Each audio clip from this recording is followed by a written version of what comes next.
নমস্কার বন্ধুরা, গল্পের চিলেকোঠা পরিবারে আপনাদের সকলকে স্বাগত জানাই। আমি সায়নী। আজ আমাদের নিবেদন বিখ্যাত সাহিত্যিক শরদিন্দু বন্দ্যোপাধ্যায় রচিত গল্প গোদাবরী।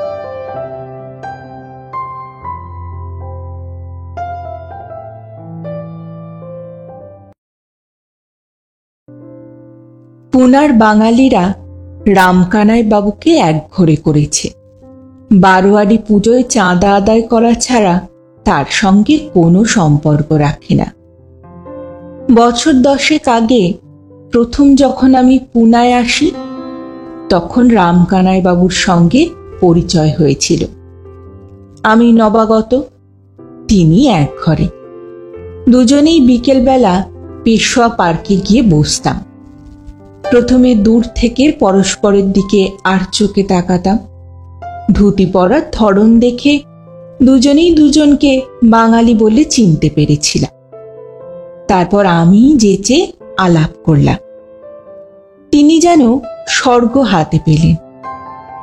তার চেহারাটা মধ্যমাকৃতি এবং নিরেট গোছের, দেখে মারাঠি বলেই মনে হয়। বয়স 50-এর নিচে, রং ফর্সা, মুখে বসন্তের দাগ, চোয়ালের হাড় ভারী, মাথার কাঁচা পাকা চুল এত ছোট করে ছাঁটা যে টেরি কাটা যায় না। প্রথম আলাপের পর রোজই দেখা হতে লাগলো। তারপর একদিন তিনি আমাকে নিজের বাড়িতে ধরে নিয়ে গেলেন। বাড়িটি তার নিজস্ব, নতুন তৈরি করিয়েছেন। ছোটখাটো ছিমছাম বাড়ি, চারিদিকে প্রকাণ্ড বাগান। দেখে ভারী পছন্দ হয়েছিল এবং বুঝেছিলাম যে রামকানাই বাবু পয়সাওয়ালা লোক। দার্জিলিং চায়ের সহযোগে প্রচুর খাইয়েছিলেন তিনি। বাংলাদেশের মিষ্টি পেয়ে পুলকিত হয়েছিলাম। তখন জানতাম না যে মিষ্টান্নগুলি তাঁর বাড়িতে তৈরি। গোদাবরীকে তখনও দেখিনি, অর্থাৎ দেখেছিলাম, কিন্তু একদিন তিনি আমাকে নৈশভোজনের নেমন্তন্ন করলেন। আহারের পর একটু নিষিদ্ধ অনুপানের ব্যবস্থা ছিল। রাত্রি আন্দাজ 10:30টার সময় রামকানাই বাবু দ্রব্যগুণে মুক্তকণ্ঠ হয়ে পড়লেন। সরলতার প্রবল বন্যায় তার জীবনের কাহিনী বেরিয়ে এলো। অসামান্য অভিনবত্ব হয়তো নেই তার কাহিনীতে, কিন্তু শুনে বেশ আমোদ অনুভব করেছিলাম। যৌবনকালে রামকানাই বাবু বোম্বাই এসে ব্যবসা শুরু করেছিলেন। তীক্ষ্ণ বাণিজ্য বুদ্ধির ফলে তিনি অল্পকালের মধ্যেই গুজরাতি মহলে আসর জাঁকিয়ে বসলেন। তার ভাগ্য ছিল সুপ্রসন্ন। এই সময়ে মহাযুদ্ধ বেঁধে গেল। তিনি দুহাতে টাকা লুটতে লাগলেন। মহাযুদ্ধ যখন শেষ হলো, তখন দেখা গেল তার ব্যাংক ব্যালেন্স ফুলে ফেঁপে লাল হয়ে উঠেছে।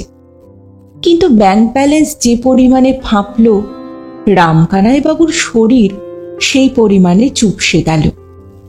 বোম্বাইয়ে যারা বহিরাগত বাসারে তারা জানেন, বম্বে স্টমাক নামক এক বিচিত্র রোগ আছে।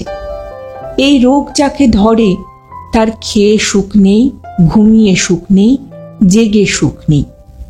মনটা পাকস্থলীকে কেন্দ্র করে অহর্নিশ ঘুরপাক খেতে থাকে। ডাক্তারেরা তখন মাথা নেড়ে বলেন, যদি প্রাণ ত্যাগ করতে না চান তো স্থান ত্যাগ করুন, এ রোগের ওষুধ নেই। বেশিরভাগ লোকই স্থান ত্যাগ করেন। মহাযুদ্ধ যখন শেষ হলো, তখন রামকানাই বাবুর আয়ের রাস্তাও বন্ধ হয়ে গেল।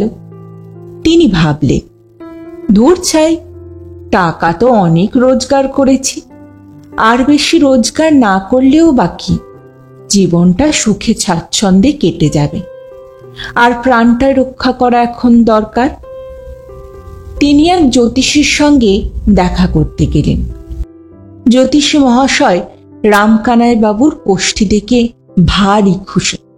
বললেন, আরে বাস, এ যে পদে পদে রাজ্য, রোজগার অনেক করেছেন, আর বেশি হবে না। এখন জীবন উপভোগ করুন। শুক্রের মহাদশা আরম্ভ হচ্ছে। স্ত্রী সুখ, ভোজন সুখ, বিশ্রাম সুখ সবই আপনি পাবেন। রামকানাই বাবু জিজ্ঞেস করলেন, আর শরীর সুখ? জ্যোতিষী বললেন, আপনি কেতুর দশায় শরীর কষ্ট পেয়েছেন, কিন্তু আর বেশি দিন নয়, শীঘ্রই শরীর নিরোগ হবে। রামকানাই জ্যোতিষীকে দক্ষিণা দিয়ে প্রফুল্ল মুখে ফিরে এলেন। তার সংসার খুবই সংক্ষিপ্ত। ছেলেপুলে নেই, কেবল তিনি আর তার স্ত্রী। বন্ধা স্ত্রীর সঙ্গে তার ব্যবহারিক ভালোবাসা ছিল। মনের দিক থেকে খুব যে প্রগাঢ় ঘনিষ্ঠতা ছিল তা নয়, কিন্তু স্ত্রী খুব ভালো রাঁধতে পারতেন এবং রামকানাই ছিলেন ভোজন বিলাসী। তিনি স্ত্রীকে মাসে একখানি সোনার গহনা কিনে দিতেন। টাকার দাম যেখানে হু হু শব্দে নেমে যাচ্ছে, সেখানে সোনা একমাত্র অচল প্রতিষ্ঠ বস্তু। রামকানাই বাবু তাই এক ঢিলে দুই পাখি মারতেন। ঘরে সোনাও আসত, গিন্নিও খুশি থাকতেন। খুশি হয়ে গিন্নি তাকে নানাবিধ অন্ন ব্যঞ্জন রান্না করে খাওয়াতেন। দুজনেই দুজনের কদর বুঝতেন। তারপর জ্যোতিষী মহাশয়ের ভবিষ্যৎবাণী ওলট পালট করে দিয়ে একটা ব্যাপার ঘটল। রামকানাই বাবু স্ত্রী মাত্র কয়েকদিন জ্বরে ভুগে মারা গেলেন। রামকানাই বাবু স্ত্রী সুখ এবং ভোজন সুখ একই সঙ্গে ধূলিসাৎ হয়ে গেল। তিনি হৃদয়ে যত আঘাত পেলেন, তার চেয়ে বেশি আঘাত পেলেন হৃদয়ের নিকটবর্তী অন্য একটা স্থানে। গৃহিণীর রান্না খেয়ে তিনি কোনো মতে পাকস্থলীকে খাড়া রেখেছিলেন। এবার পাকস্থলী জবাব দিল। বম্বে স্টমাক সংহার মূর্তি ধারণ করল। রামকানাই বাবু গোয়ানিজ বাবুর্চি রাখলেন, কিন্তু তাতে পেটের যন্ত্রণা বেড়ে গেল। অত গড়গড়ে রান্না রোগা পেটে সহ্য হবে কেন? গোয়ানিজকে বরখাস্ত করে তিনি বাংলাদেশ থেকে রাঁধুনি বামুন আনালেন। কিছুদিন মন্দ চলল না, কিন্তু ক্রমাগত থোর বড়ি খাড়া আর খাড়া বড়ি থোর খেয়ে তার অরুচি ধরল। দিনান্তে অন্ন মুখে দিতে পারেন না। বম্বে স্টমাক আসর জাঁকিয়ে বসল। রামকানাই বাবু গৃহিণীর রান্না স্মরণ করে অশ্রু বিসর্জন করতে লাগলেন। ডাক্তার এলেন, মাথা নেড়ে বললেন, যদি বাঁচতে চান বোম্বে ছেড়ে পালান, এখানে থাকলে বাঁচবেন না। রামকানাই বাবু কাতর স্বরে বললেন, কিন্তু যাব কোথায়? বাংলাদেশে দুদিন থাকলেই আমার ম্যালেরিয়া ধরে। ডাক্তার বললেন, কেন, পুনায় যান না? পুনার স্বাস্থ্য খুব ভালো, আপনার বম্বে স্টমাক সেরে যাবে। সুতরাং রামকানাই বাবু পাত্তারি গুটিয়ে পুনায় এলেন। পুনায় তিনি পূর্বে কখনো আসেননি। তার রেস খেলার নেশা নেই। ঐতিহাসিক স্মৃতিচিহ্ন সম্বন্ধেও তার মন সম্পূর্ণ উদাসীন। কিন্তু পুনায় এসেই জায়গাটা তার ভালো লেগে গেল। তখন হেমন্তকাল, শীত পরিপরি করছে। শুকনো ঠান্ডা বাতাসে তার শরীর চাঙ্গা হয়ে উঠল। তিনি একটি হোটেলে উঠলেন এবং তৎক্ষণাৎ মশলা ধোসা এবং দহি বড়া হুকুম দিলেন। এখানকার খাদ্যদ্রব্যের স্বাদই যেন আলাদা, আরো সতেজ, আরো মুখরোচক। শুধু তাই নয়, মশলা ধোসা এবং দহি বড়া অবিলম্বে হজম হয়ে গেল। 3 দিন পুনায় থেকে রামকানাই বাবু বুঝলেন পুনার মতো পুণ্যস্থান আর নেই। কাশী বৃন্দাবনে যারা যেতে চায় যাক, তার পরম তীর্থ পুনা। কিন্তু হোটেলে কতদিন থাকা যায়?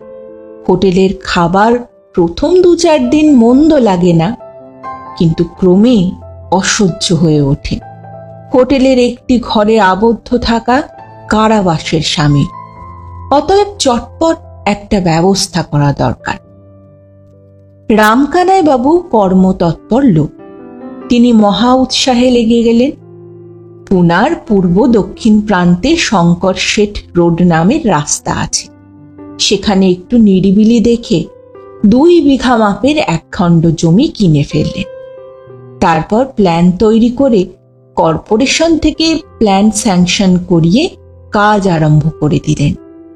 এখানে আসবার পর তার যে 2-4 জন বন্ধু জুটেছিল, তারা বিজ্ঞের মতো মাথা নেড়ে বললেন, পুনায় বাড়ি ফেলেছেন, পাক্কা 3 বছর লাগবে। এখানে 3 বছরের কমে বাড়ি হয় না। রামকানাই বাবু বললেন, দেখা যাক। 5 মাস পরে তিনি গৃহপ্রবেশ করলেন। 4-5খানা ঘর নিয়ে একতলা বাড়ি, তাকে ঘিরে প্রশস্ত বাগান। গৃহপ্রবেশের দিন রামকানাই বাবু নিজের জানা শোনা বন্ধু বান্ধবদের নিমন্ত্রণ করে প্রচুর ভুরি ভোজন করালেন। এইভাবেই পুনায় তার দ্বিতীয় সংসার যাত্রা আরম্ভ হলো। একলা বাড়িতে থাকেন, সঙ্গী সাথী নেই। বোম্বাই শহরে তিনি ভাড়াটে বাড়িতে থাকতেন। বাগান ছিল না। এখানে নিজের বাগান তৈরি করা নিয়ে বেশ আনন্দে দিন কাটতে লাগলো। একদিন একটি বিলেতি পত্রিকায় দেখলেন, প্রাক কমিউনিস্ট যুগে চীনা ভাষায় প্রবাদ আছে, যদি একদিনের জন্য সুখী হতে চাও মদ খাও, যদি 1 মাসের জন্য সুখী হতে চাও বিয়ে করো, আর যদি চিরদিনের জন্য সুখী হতে চাও তো বাগান করো। প্রবাদটি রামকানাই বাবুর খুব ভালো লাগলো। তিনি দ্বিগুণ উৎসাহে বাগান বানাতে শুরু করে দিলেন। কলকাতা থেকে চালতার চারা, পাতি নেবুর কলম আনালেন। দেওঘর থেকে গোলাপ, দার্জিলিং থেকে অর্কিড। দিনের বেলাটা বাগানের চিন্তায় তার আনন্দে কেটে যায়। এটি তার জীবনের অন্যতম বিলাস। একটি বিলাসের কথা আগেই বলেছি, তিনি সুরন্ধিত অন্ন ব্যঞ্জন খেতে ভালোবাসতেন। আহারটি মনের মতো না হলে তার জীবনটাই বিস্বাদ হয়ে যেত। যতদিন গিন্নি ছিলেন ততদিন খাওয়া সম্বন্ধে তার চিন্তা ছিল না, কিন্তু এখন তিনি নির্জনে বসে প্রায়ই গৃহিণীর কথা স্মরণ করে অশ্রু বিসর্জন করেন। ডুমুরের ডালনা, পাবদা মাছের ঝোল, মুরগির রোস্ট, তেমন করে কে রাঁধবে? রামকানাই বাবু হাতে কলমে রন্ধনবিদ্যা আয়ত্ত না করলে থিওরিটা ভালো রকম জানতেন। পুনায় এসে তিনি 5টা রাঁধুনি বদল করেছেন। দাঁড়িয়ে থেকে তাদের রান্না শেখাবার চেষ্টাও করেছেন, কিন্তু কেউ কোনো কর্মের নয়, কেবল সম্বর, শুকি ভাজি আর মশলা ভাত রাঁধতে জানে। নতুন রান্না শেখালেও শেখে না। রন্ধন কর্মটি আসলে একটি শিল্পকর্ম। রবীন্দ্রনাথ বলেছেন, কবিত্ব আর ল্যাজ টেনে বার করা যায় না, যার হবার তার এমনিই হয়। রন্ধন পটুত্বও তাই, চন্দনং ন বনে বনে। রামকানাই বাবু একটি প্রতিভাবান রাঁধুনি খুঁজছেন, কিন্তু পাচ্ছেন না। রামকানাই বাবুর আরেকটি নেশার কথা এখনো বলা হয়নি, সেটি হচ্ছে তবলা। যদিও ওস্তাদ তবলচি নন, তবুও মোটের ওপর তিনি ভালোই বাজাতে পারেন। তার একজোড়া ডুগি তবলা আছে। কলকাতা থেকে বটতলার ছাপা তবলা শিক্ষার বইও আনিয়েছেন। রোজ সন্ধ্যের পর বায়া তবলা নিয়ে বসেন। তার শ্রোতা নেই, একলা বসে বসেই বাজিয়ে যান, আর অস্ফুট স্বরে তবলার বোল আবৃত্তি করেন, ধিনাক ধা ধিনাক ধা ধিনাক ধিনাক ধা ধা ধা। এইভাবে পুনার নতুন বাড়িতে তার দিন কাটছে। 2 জন মালি রেখেছেন, তাদের নিয়ে সকাল বিকেল বাগানের পরিচর্যা করেন। তার বাড়ির 2 মাইলের মধ্যে কোনো বাঙালির বাস নেই, তাই তার বাড়িতে বন্ধু সমাগম বড় একটা হয় না। সন্ধ্যার পর তিনি বায়া তবলা নিয়ে বসেন, কিন্তু তার চিত্তে সুখ নেই। আহারের কথা মনে হলেই তার মন খারাপ হয়ে যায়। ভাপা ইলিশ মাছ, ইঁচড়ের ডালনা, পুঁইশাক আর কুচো চিংড়ির চচ্চড়ি স্মরণ হলেই তার চক্ষু এবং রসনা যুগপথ জলপূর্ণ হয়ে ওঠে। একদিন বিকেলবেলা বাগানের কাজকর্ম সেরে রামকানাইবাবু বাড়ির সামনের বারান্দায় চেয়ার পেতে বসেছিলেন। আজ তার মন বড় খারাপ। যে রাঁধুনি চাকরটি মাসখানেক কাজ করছিল, সে আজ সকালে মাইনে পেয়ে দুপুরবেলা উধাও। আজকাল চাকর বামুনদের পাখনা গজিয়েছে, যেন সর্বদাই উড়ু উড়ু করছে। বেশি দিন তাদের এক জায়গায় ধরে রাখা যায় না। আজ রাতটা রামকানাইবাবুকে তাই হাত পুড়িয়েই রেঁধে খেতে হবে, কিংবা হোটেলে গিয়ে খেলে কেমন হয়? বাড়ির কাছাকাছি হোটেল নেই। লস্করে অর্থাৎ ক্যান্টনমেন্টে গেলে ভালো আমিষ হোটেল পাওয়া যায়। হোটেল থেকে খাবার আনিয়ে নিলেও মন্দ হয় না। এমন সময় ফটক দিয়ে একজন নিম্ন শ্রেণীর বুড়ো গোছের লোক ঢুকল। তার সঙ্গে একটি 10-12 বছরের মেয়ে। এদেশে নিম্ন শ্রেণীর লোক সাধারণত মারাঠা নামে পরিচিত। এরা মহারাষ্ট্র দেশের মাটির সন্তান। এরা চাষবাস করে, কুলি কাবারের কাজ করে, সৈন্যদলে যোগ দেয়। এরাই দেশের মেরুদণ্ড। বৃদ্ধ লোকটি রামকানাইবাবুর কাছে এসে প্রশ্ন করল, ঘাটে মনুষ্য বাইজে, অর্থাৎ চাকর চাই? রামকানাইবাবু মারাঠা ভাষা বোঝেন ও বলতেও পারেন। তিনি বৃদ্ধের পাকানো চেহারার ওপর একবার চোখ বুলিয়ে জিজ্ঞেস করলেন, রাঁধতে পারিস? বৃদ্ধ বলল, আমার নাতনি গোদাবরী বাই রাঁধতে জানে। এই বলে পাশের মেয়েটার দিকে চোখ নামালো। মেয়েটাকে রামকানাইবাবু এতক্ষণ ভালো করে চেয়ে দেখেননি। নিতান্তই ছেলে মানুষ মেয়েটা। কৈশোরে পদার্পণ করেছে কিনা সন্দেহ। কাছা দিয়ে কাপড় পরা অপরিণত শ্যামল দেহটিতে কিন্তু বেশ শ্রী আছে। যৌবনে কুক্কুরি ধন্যা জাতীয় অস্থির লাবণ্য নয়, সহজাত বলিষ্ঠ শ্রী। চোখে মুখে উৎসুক বুদ্ধির ছাপ রয়েছে। মনে হয় সে স্বভাবতই নিপুণ ও কর্মতৎপর। রামকানাইবাবু জিজ্ঞেস করলেন, তুই রাঁধতে পারিস? কি কি রাঁধতে পারিস? গোদাবরী চোখ দুটি চকমক করে উঠল। সে বলল, যা বলবে সব রাঁধতে পারি। রামকানাইবাবু বললেন, মারাঠি রান্না ছাড়া আর কিছু রাঁধতে জানিস? গোদাবরী বলল, না, কিন্তু শিখিয়ে দিলে পারি। মেয়েটির আত্মপ্রত্যয় রামকানাইবাবুর খুব ভালো লাগলো। তিনি গোদাবরীর ঠাকুরদা মারুতিকে বললেন, বয়স কম, পারবে কিনা জানি না, তবু চেষ্টা করে দেখব। তারপর গোদাবরীর চাকরির শর্ত ঠিক হলো। 12 টাকা মাইনে, দুবেলা খেতেও পাবে। হোলি আর দেওয়ালির সময় কাপড় পাবে। রোজ সূর্যোদয় হবার আগে আসবে, সারাদিন কাজ করবে, তারপর রাত্রিরে রান্নাবান্না সারা হলে নিজের খাবার নিয়ে ঘরে চলে যাবে। শর্ত পাকা হলে রামকানাই গোদাবরীকে বললেন, তবে আজ থেকেই কাজ শুরু করে দে। আর বেশি কিছু রাঁধতে হবে না আজ।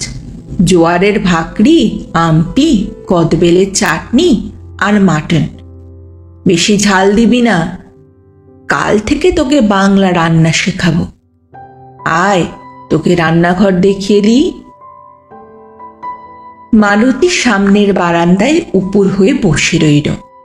রামকানাই গোদাবরীকে রান্নাঘরে নিয়ে গেলেন। রান্নাঘরটি আকারে বেশ বড়। একাধারে রান্নাঘর এবং ভাড়ার ঘর, তার পাশে টেবিল পাতা খাবার ঘর। গোদাবরী সব দেখে শুনে নিয়ে চটপট কাজ আরম্ভ করে দিল। রামকানাই বসবার ঘরে গিয়ে মেঝে মাদুর পাতলেন, তারপর দুগি তবলা রাখলেন। একটা কাঁচের গেলাসে ফিকে হুইস্কি তৈরি করে ডুগি তবলার সামনে বসলেন। একটি কাঠের হাতুড়ি দিয়ে যন্ত্র বাঁধতে বাঁধতে ভাবলেন, মেয়েটা চটপটে আছে, কিন্তু বয়স বড় কম। বাড়ির সব কাজ হয়তো পারবে না। যদি রান্নাটা শেখাতে পারি, তাহলে না হয় অন্য কাজের জন্য একটা চাকর রাখলেই চলবে। ঘণ্টাখানেক কেটেছে কি না কেটেছে, রামকানাই বাবু সবে মাত্র হুইস্কির গেলাসে শেষ চুমুক দিয়েছেন। গোদাবরী দোরের কাছে এসে দাঁড়ালো, বলল, রাও, তোমার খাবার তৈরি। রামকানাই বাবু অবাক হয়ে চোখ তুললেন। বলিস কি রে, এরই মধ্যে? রামকানাই বাবু টেবিলে খেতে বসতে গিয়ে অবাক। গোদাবরী পরিবেশন করেছে। রামকানাই বাবু প্রত্যেকটি রান্না চেকে চেকে খেলেন। তার মন খুশিতে ভরে উঠল। বাহ, মেয়েটার রান্নার হাত আছে, ওকে শেখালে শিখবে। তিনি আহার শেষ করে অনেক দিন পর একটি পরিতৃপ্তির ঠেকুর তুললেন। বললেন, বেশ রেঁধেছিস, তুই এবার তোর খাবার নিয়ে ঘরে যা, তোর ঠাকুরদা বসে আছে। গোদাবরীর মুখে এক ঝলক সার্থকতার হাসি খেলে গেল। সে নিজের খাবার পুটলিতে বেঁধে নিয়ে ঠাকুরদার হাত ধরে চলে গেল। রামকানাই তাকে বলে দিলেন, ভোরবেলা আসবি, আমি 6:30টার সময় চা খাই। পরদিন সূর্যোদয়ের আগেই রামকানাই বাবু বাগানে বেড়াচ্ছিলেন। গোদাবরী এলো। আজ আর তার সঙ্গে মারুতি নেই, একাই এসেছে। সন্ধেবেলা মারুতি আসবে তাকে নিয়ে যাবার জন্য। তাদের ঘর বেশি দূর নয়, 1/2 মাইল আন্দাজ হবে। কিন্তু গোদাবরী অন্ধকারে একলা পথ চলতে ভয় পায়। 10 মিনিটের মধ্যে গোদাবরী স্টোভে চা তৈরি করে রামকানাই বাবুকে ডাকল। চায়ে চুমুক দিয়ে তিনি একটু হাসলেন। মারাঠি চা হয়েছে রে, কড়া পাঁচনে, প্রচুর দুধ আর চিনি। তিনি বললেন, চা ভালো হয়নি, বেজায় কড়া হয়েছে। গোদাবরী লজ্জা পেয়ে বলল, তুমি কেমন চা খাও আমাকে শিখিয়ে দিও, আমি করে দেব। বিকেলবেলা চা তৈরি করার সময় তোকে আমি শিখিয়ে দেব, বললেন রামকানাই বাবু। চা খেয়ে রামকানাই বাবু বাজার করতে বেরুলেন। অন্যান্য শাকসবজির সঙ্গে তিনি একটি মোচা পেলেন। মোচা এদেশে সুলভ সামগ্রী নয়। এদেশের লোক কি করে মোচা রাঁধতে হয় জানে না। তিনি স্থির করলেন, মোচার ঘন্ট দিয়েই গোদাবরীর রান্নার হাতে খড়ি দেবেন। রোজ একটি করে বাংলা রান্না শেখাবেন। 7 দিন কাটবার পর রামকানাই বাবু নিঃসংশয়ে বুঝলেন, গোদাবরী একটি নারী রত্ন। রান্নার কথা তাকে একবারের বেশি 2 বার বলতে হয় না। নুন, ঝাল, টক, মিষ্টি যা যা দিতে হয় এবং যতখানি দিতে হয় একেবারেই সে শিখে নেয়। তাছাড়া সারাদিন বাড়িময় যেন চরকি পাক ঘুরে বেড়ায়। এটা ধুচ্ছে, ওটা মুছছে, আসবাব ঝাড়ছে, মেঝে ঝাড়ু দিচ্ছে। শরীরে ক্লান্তি নেই, মুখে হাসিটি লেগে আছে। 1 সপ্তাহ পরে রামকানাই বাবুকে আর কিচ্ছুটি বলতে হয় না। ঘড়ির কাঁটার মতো বাড়ির কাজ চলতে থাকে। 1 মাস পরে রামকানাই বাবু গোদাবরীর মাইনে বাড়িয়ে দিলেন 12 টাকা থেকে 15 টাকা। তিনি অবশ্য ব্যবসাদার লোক, মনে মনে যতটা খুশি হয়েছেন ততটা প্রকাশ করলেন না। কিন্তু তার অন্তরের সমস্ত বাৎসল্য স্নেহ গিয়ে পড়ল ওই ছোট্ট মেয়েটির ওপর। শুধু তাই নয়, গোদাবরীর অশেষ বুদ্ধি ও গুণপনার জন্যে তাকে মনে মনে তিনি সমীহও করেন। হোক 12 বছরের মেয়ে, এমন মেয়ে কোটিতে একটি মেলে। কিন্তু একটি উদ্বেগ মাঝে মাঝেই তার মনের মধ্যে উঁকি মারে, গোদাবরী যদি চাকরি ছেড়ে দিয়ে চলে যায়। এইরকম উদ্বেগের একটু কারণও ঘটেছিল বটে। একদিন সন্ধেবেলা পরিচিত একটি বাঙালি ভদ্রলোক বেড়াতে এলেন। রামকানাই বাবু সমাদর করে তাকে হিঙের কচুরি আর রসবড়া খাওয়ালেন। খেয়ে ভদ্রলোক উচ্ছ্বসিত হয়ে বললেন, এত চমৎকার বাংলা খাবার আপনি কোথায় পেলেন?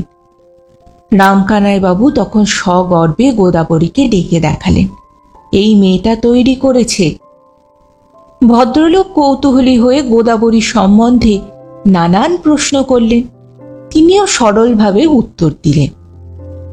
2-3 দিন পরে আরেকটি পরিচিত ভদ্রলোক বেড়াতে এলেন। তিনি গোদাবরীর তৈরি নিমকি ও দরবেশ খেয়ে চমৎকৃত। গোদাবরী সম্বন্ধে তত্ত্বতলা সুলুক সন্ধান নিলেন। সে কত মাইনে পায়, কোথায় থাকে, এইসব। দিনে দিনে রামকানাই বাবুর অতিথির সংখ্যা বাড়তে লাগলো। সকলেই গোদাবরীকে দেখতে চায়, তার তৈরি খাবার খেতে চায়, তার কথা জানতে চায়। রামকানাই বাবু বেশ আনন্দে আছেন, কারণ তিনি যেমন খেতে ভালোবাসেন তেমনি খাওয়াতেও ভালোবাসেন। বুড়ো মারুতি রোজ সন্ধ্যার পর আসে, দেওয়ালে ঠেস দিয়ে উপুর হয়ে বসে থাকে। গোদাবরীর কাজ সারা হলে তাকে নিয়ে বাড়ি চলে যায়। এমনই একদিন মারুতি গলা খাঁকড়ি দিয়ে বলল, রাও, একজন বাঙালি বাবু 20 টাকা পগার দিয়ে গোদাকে রাখতে চায়। এই বলে মারুতি মিটি মিটি চোখে রামকানাই বাবুর মুখ দেখতে লাগে। রামকানাই বাবু চমকে যান, হঠাৎ কথা খুঁজে পান না। কি ভয়ানক ব্যাপার! ভিতরে ভিতরে গোদাবরীকে ভাঙিয়ে নিয়ে যাবার চেষ্টা চলছে। তিনি নিজেকে সামলে নিয়ে নিরস কণ্ঠে বলেন, গোদাবরী যদি যেতে চায় যাবে। তারপর বারান্দা থেকে উঠে গিয়ে তবলা বাজাতে বসেন। ঘটনাক্রমে সেদিন কোনো বাঙালি বন্ধুর আবির্ভাব হয় না তার বাড়িতে। যথাসময়ে তিনি খেতে বসেন। গোদাবরী পরিবেশন করে। তিনি গম্ভীর মুখে খাচ্ছেন, অন্য দিনের মতো রান্নার দোষ গুণ আলোচনা করছেন না। গোদাবরী কয়েকবার তার মুখের দিকে তাকালো। তারপর তার খাওয়া শেষ যখন প্রায় হয়ে এসেছে, তখন সে সহজ গলায় বলল, বুড়া বড় লোভী বাবু, ওই বাবুরা বেশি পয়সা দিয়ে আমাকে নিয়ে যেতে চায়, তাই বুড়ার লোভ হয়েছে। কিন্তু আমি যাব না, সে যত টাকাই দিক আমি যাব না। রামকানাই বাবুর মুখে সহর্ষ হাসি ফুটল। তিনি গদগদ সুরে বললেন, যাবি না? গোদাবরী বলল, না, আমি 8 বছর বয়স থেকে কাজ করছি বাবু। অনেক বাড়িতে কাজ করেছি, তোমার বাড়িতে কাজ করতে আমার ভালো লাগে। যেসব বন্ধুরা গোদাবরীকে ভাঙিয়ে নিয়ে যাবার চেষ্টা করেছিলেন, তারা যখন আর তাকে ভাঙাতে পারলেন না, তখন রামকানাই বাবুর ওপর ভীষণ চটে গেলেন। তারা নিজেদের মধ্যে কানাকানি করতে লাগলেন, মেয়েটা দেখতে ছোটখাটো হলে হবে কি, মারাঠি মেয়ে তো, মেঘে মেঘে বেলা হয়েছে, নিশ্চয়ই রামকানাই বাবুর সঙ্গে, ইত্যাদি ইত্যাদি। কিন্তু ইতিমধ্যে আরেকটি ঘটনা ঘটেছিল, যার ফলে সন্দিগ্ধ ব্যক্তিদের সন্দেহ আরো বেড়ে যায়। মারুতি বুড়ো রোজ সন্ধ্যার পর গোদাবরীকে নিতে আসত। একদিন সে এলো না। রামকানাই বাবু রাত্রির আহার সমাধা করে বাগানে বেড়াচ্ছিলেন। মারুতির অনুপস্থিতি লক্ষ্য করেননি। তিনি দেখলেন গোদাবরী বারবার ঘর বার করছে, কখনো ফটক পর্যন্ত গিয়ে বাইরে উঁকি মেরে দেখছে। তিনি জিজ্ঞেস করলেন, কি রে, তুই এখনো ঘুরঘুর করছিস যে, ঘরে যাবি না? গোদাবরী উদ্বিগ্ন স্বরে বলল। বুড়া এখনো আসেনি রাও, সকালবেলা বলছিল বটে শরীর ভালো নয়, হয়তো বিছানা নিয়েছে। তা কি হয়েছে, তুই একাই চলে যা না, তোর ঘর তো বেশি দূরে নয়। না রাও, রাত্রিরে একলা পথ হাঁটতে আমার ভারী ভয় করে। আর একটু দেখি, বুড়া যদি না আসে তখন রান্নাঘরে শুয়েই নয় রাত কাটিয়ে দেব। আরো আধ ঘন্টা কেটে গেল, কিন্তু মারুতি এলো না। গোদাবরী তখন রান্নাঘরের মেঝে মাদুর পেতে শুয়ে পড়ল। তারপর থেকে রামকানাই বাবুর বাড়িতে গোদাবরীর রাত্রিবাস একরকম কায়েমি হয়ে গেল। বুড়ো রোজ আসে না, যেদিন আসে সেদিন গোদাবরীকে নিয়ে যায়। বাকি রাত্রিগুলো গোদাবরী রামকানাই বাবুর বাড়িতেই ঘুমায়। গুজবের যিনি অধিষ্ঠাত্রী উপদেবতা, তিনি চুপ করে থাকেন না। পুনায় বাঙালিদের ঘরে ঘরে উত্তেজিত জল্পনা শুরু হয়ে যায়। রামকানাই বাবু যে ডুবে ডুবে জল খাচ্ছেন, এ বিষয়ে কারোর মনে আর সন্দেহ থাকে না। কিন্তু আশ্চর্য, এই যে রামকানাই বাবুর সম্পর্কে এত আলাপ আলোচনা, জল্পনা কল্পনা, এসবের কিছুই খবর রাখেন না। এমনকি সম্প্রতি তার বাড়িতে বাঙালি বন্ধু বান্ধবদের পদার্পণ যে থেমে গেছে, তা তো তিনি লক্ষ্যই করেননি। তিনি তার বাগান, তবলা আর রান্নাবান্নার মধ্যে মগ্ন হয়ে আছেন। এইভাবে প্রায় 4টি বছর কেটে যায়। এখন মানুষের জীবনে 4 বছর তো খুব কম সময় নয়। যার 45 বছর বয়স ছিল, সে 49-এ পৌঁছেছে। 12 বছর বয়সের খুকি 16 বছরে পদার্পণ করেছে। কারুর গোঁপ গজিয়েছে তো কারুর গোপের পাক ধরেছে। কিন্তু আশ্চর্য, এই যে রামকানাই বাবু, তিনি কাল সঞ্চার কিছুই জানতে পারেননি। তার শরীরে গুরুতর রোগ আর কিছু নেই। বম্বে স্টমা বোম্বাই বর্ষার মতোই সহ্যাদ্রির ওপরে আটকে গেছে। নানা রঙের দিনগুলি তার হৃদয়ের বাগানে বিচিত্র সুন্দর প্রজাপতির মতোই মধুপান করে বেড়াচ্ছে। মনে হয় তার এই জীবনের এই অকাল বসন্ত আর কোনোদিনই শেষ হবে না।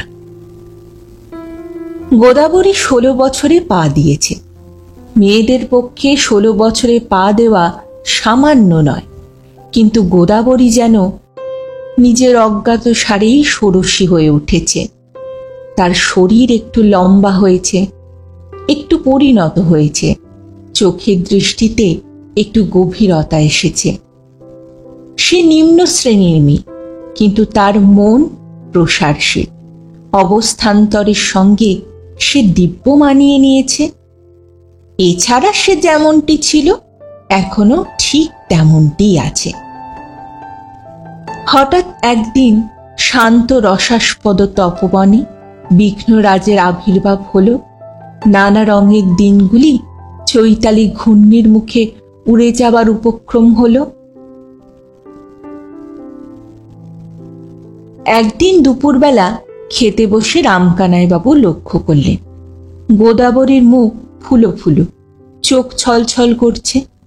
তার প্রকৃতি স্বভাবতই প্রফুল্ল, কিন্তু আজ তার মুখে কথা নেই, হাসিও নেই। রামকানাই বাবু জিজ্ঞেস করলেন, কিরে গোদা, তোর সর্দি হয়েছে নাকি? গোদা উত্তর দিল না, নিঃশব্দে পরিবেশন করে চলল। রামকানাই বাবু ভাবলেন, সর্দি হয়েছে, সেরে যাবে। তিনি আর কিছু বললেন না। গোদার যে সর্দি হয়নি, সে যে লুকিয়ে কেঁদেছে, এ কথা তিনি তখন জানতেও পারলেন না। সন্ধ্যার সময় মারতী এসে উপু হয়ে বসল। কয়েকবার গলা খাকারি দিয়ে বলল, গোদার কাজ করতে পারবে না বাবু, ওর বিয়ে ঠিক হয়েছে। রামকানাই বাবু বজ্রাহতের মতো ক্ষণকাল বসে রইলেন। তারপর চিরিক মেরে বলে উঠলেন, কি বললি? কার বিয়ে? কিরকম বিয়ে? মারতী তাকে বুঝিয়ে দেবার চেষ্টা করল যে পুনা থেকে 20 কোষ দূরে একটি গ্রামে গোদাবরীর বিয়ের সম্বন্ধ পাকা হয়ে গেছে। সামনের হপ্তায় বর বিয়ে করতে আসবে। রামকানাই বাবু ভীষণ অস্থির হয়ে বললেন, না না না, এ আবার কি হাঙ্গামা! ওইটুকু মেয়ের বিয়ে হতেই পারে না। যা তুই পালা, ভাগ। মারুতির ভালো লাগলো না, ভাগলও না সে। চিবিয়ে চিবিয়ে বলল, রাও, গোদার 16 বছর বয়স হয়েছে, এখন ওর বিয়ে না দিলে জাত থেকে কেটে দেবে। তাছাড়া বরের বাপের কাছ থেকে আমি গোদার দাম নিয়েছি 300 টাকা। সে ছাড়বে কেন? আমার নামে মামলা করে দেবে। রামকানাই বাবু গুম হয়ে বসে রইলেন কিছুক্ষণ। মারুতি উঠে দাঁড়ালো, বলল, আজ আমি তোমাকে খবর দিতে এসেছিলাম, কাল বিকেলবেলা এসে গোদাকে নিয়ে যাব। সে রাত্রে আর তবলা বাজানো হলো না রামকানাই বাবুর। উষ্ণ মস্তিষ্কে তিনি বাগানে পায়চারি করতে লাগলেন। রাত্রি 9টা বেজে যাবার পরও যখন তিনি খেতে এলেন না, তখন গোদাবরী বাইরে এসে তাকে ডাকল, রাও, খেতে এসো, খাবার দিয়েছি যে।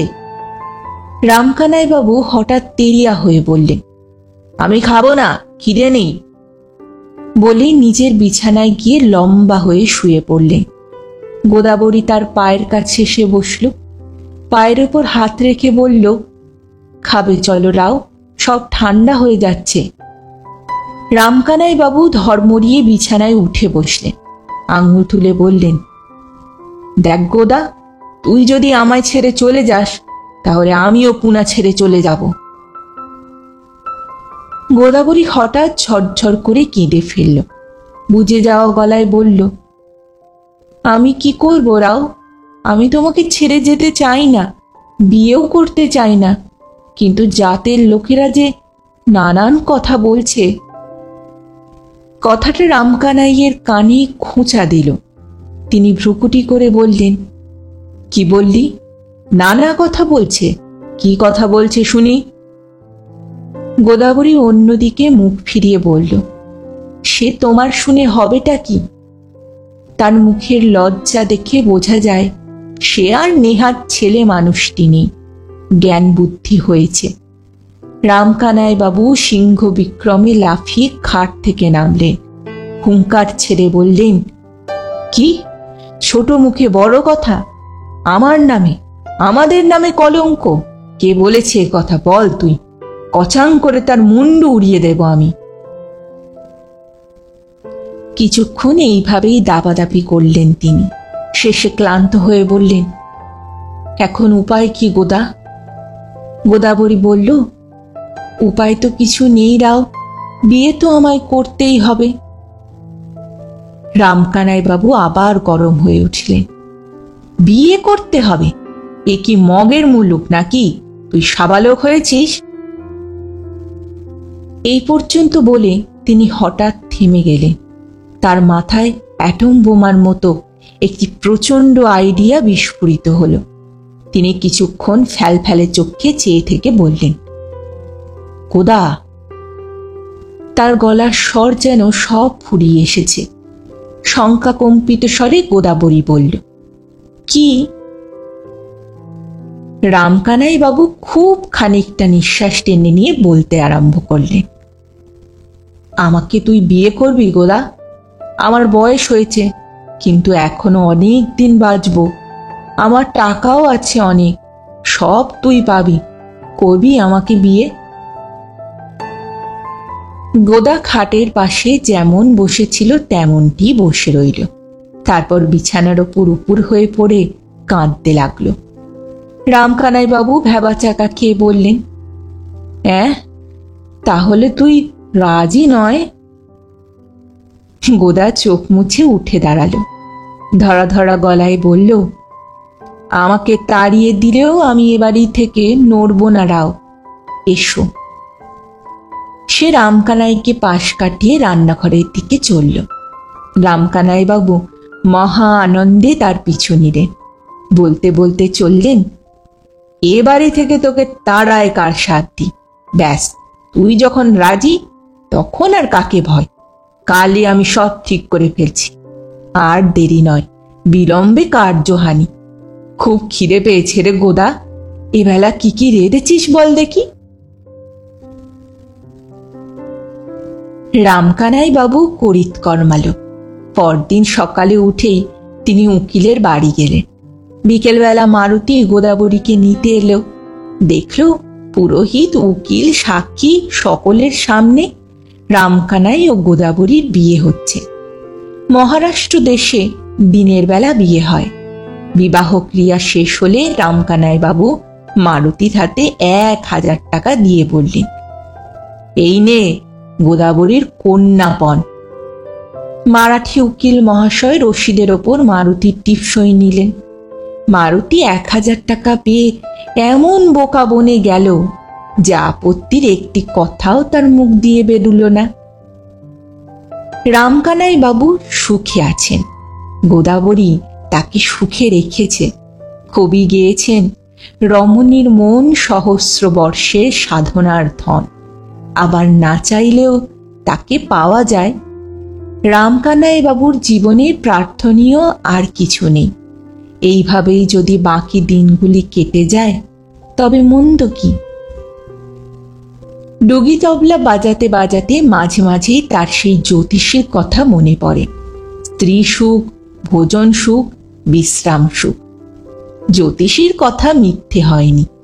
কেবল পুনার বাঙালিরাই রামকানাই বাবুকে একঘরে করেছেন, ক্রিয়াকর্মে ডাকেন না। কিন্তু বাৎসরিক 12 চাঁদা তোলার সময় তার কথা তাদের অবশ্যই মনে পড়ে যায়।